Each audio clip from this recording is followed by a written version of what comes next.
More teachers in quarantine after exposure to COVID-19. 7 teachers at Inverness Elementary School will stay away from the building until August 20th.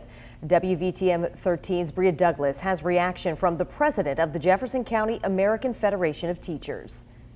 Teachers in quarantine is a sign of things to come this school year, if you ask Marianne Hayward, president of JCAFT. I think we're going to see that more and more in this area as more schools start to open. I think this is going to be a common thing with the schools in the area. So far, some teachers in Blount County and now Shelby County can't begin their school year because of COVID-19. Hayward says teachers in classrooms are a dangerous place to be. I think it's very alarming that, as soon as people start grouping together, then we have an outbreak in that area. And I think that teachers are worried about that. Instead, she says school needs to happen remotely, where teachers and students are safe from the virus. If not, my concern is we don't know the long-term effects of this virus. We know that lots of people have had it. Vast majority have recovered from it, but we don't know what the long-term effects are. Her message to students and parents who want to be back in classrooms is simple. And I think it's not fair to put people in danger. I think that the dangers of the virus outweigh all other circumstances. The first day of school for Shelby County students is tomorrow. Bria Douglas, WVTM 13. Reopening schools a concern for the Jefferson County Health Department as a number of coronavirus cases in the county are still high. Earlier today, I spoke with Dr. David Hicks about the safety of students returning to the classroom. Our concern is that anytime you have individuals in congregate settings, you are running the risk of an uptick in the number of cases.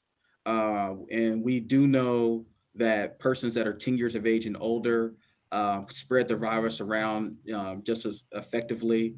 If you look at the guidance that's coming out from the state and the federal government, you want to look at the local transmission rates to guide whether or not you need to open things up, whether or not it's a school or anything else. And our rates are very, very high. The classes at Susan Moore Elementary School now pushed back 2 weeks due to situations related to COVID-19. In-person and remote classes were set to begin tomorrow. The classes will now start on the 27th.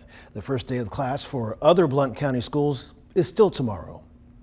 Right now, Sylacauga schools pushing their start date back to August 27th. This change will provide 171 days of instruction, exceeding the amount authorized by the state superintendent. Along with the change in the start date, all students who selected the traditional learning platform will be divided into 2 groups alphabetically and attend school on alternating days. President Trump wants to send masks to schools across the country. The goal is to provide up to 125 million reusable masks. My administration also stands ready to deploy CDC teams to support schools that are opening and schools that need help in safety and in order to safely reopen. Many districts across the country are requiring students and teachers wear them. It's not clear, though, which districts will receive those masks. A full list of school reopening plans can be found on the WVTM 13 app under the coronavirus tab in the main menu. There are changes for several districts, so be sure to check out your child's school guidelines. All eyes on the Big 12, who's still planning on having a full football season. A Big 12 board member said the students want to compete. If anyone tests positive, they'll have to go through a number of tests, including a heart exam, before they could play again. The Pac-12 and Big 10 canceled their fall sports, but that didn't impact the Big 12's decision. I think each league has to make its own decisions. When they made the decision that they made, certainly it causes us to look at the things that they indicated were drivers for them, and we have to make our own assessment. As of right now, the SEC and ACC are moving forward with fall sports. The Gulf South Conference says it's postponing basketball, football, soccer, and volleyball until 2021. The conference cites the NCAA saying these sports are, quote, high contact risk activities, subject to significant testing requirements. Cross country and golf competition will be permitted during the fall semester.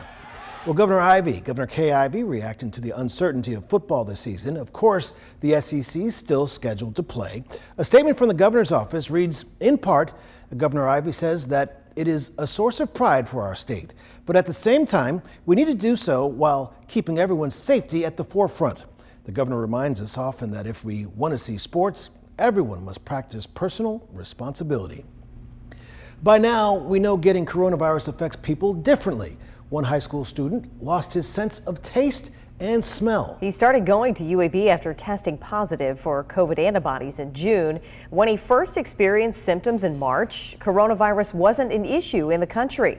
WVTM 13's Bria Douglas shares his experience and how he's receiving smell retraining. I could have caused a lot of harm to other people, to myself. And so that just made me think that, like, wow, there's so many dangers that can actually come with losing that sense. Besides missing the aroma of coffee, losing smell could have cost Kenny Mayfield his life by not recognizing his brake calipers locked up and were burning. That was a very big safety issue. Then there's food. Mayfield lost 10 pounds because of no appetite, which affected his powerlifting. His mother, Brenda Mayfield, remembers how bad it was for him. It was pretty severe in the beginning because he would eat like an entire garlic clove and he wouldn't get anything. Nothing. He's come a long way since receiving treatment from UAB doctor Jessica Grayson. He's currently through a process where he smells 4 scents every day, once or twice a day. And he does that for 3 months at a time. As a power lifter, he's thankful his condition is improving, so he performs his best and can also appreciate food and drinks again. It just kind of makes my day more enjoyable to be able to start tasting some of these things again. Dr. Grayson says it's hard to know if Mayfield will ever fully regain his sense of taste and smell again, but he'll continue to do smell retraining for possibly up to a year.